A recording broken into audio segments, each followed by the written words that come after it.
పులుసు, చేపల fry, basmati rice బాగా వండుకొని తిని. చేపల పులుసు విజయవాడ స్టైల్ వాళ్ళు చేస్తే. చేపల పులుసు చేస్తే మా ఇంట్లో చేపల పులుసు తప్ప నాకు ఏ హోటల్లో కూడా నాకు ఎలాంటి చేపల పులుసు దొరికితే అప్పుడు చెప్పండి. నిజంగా చెప్తున్నాను ఫ్రెండ్స్.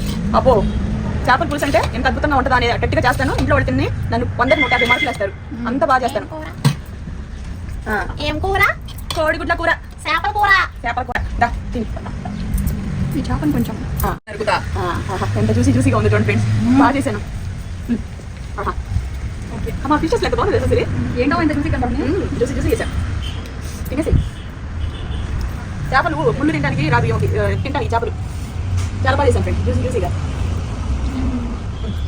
చేపలు ఏమంటే చేప ముళ్ళు కూడా తినేసింది. మా చిన్నదానికి చేపలు దగ్గర రాదు అసలు. చికెన్ అయితే అలాగే తినేసింది కానీ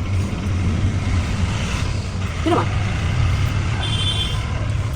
ఇంకా తర్వాత పట్టించుకునేది చేపలు ఇవ్వండి. దగ్గర బాగుంది.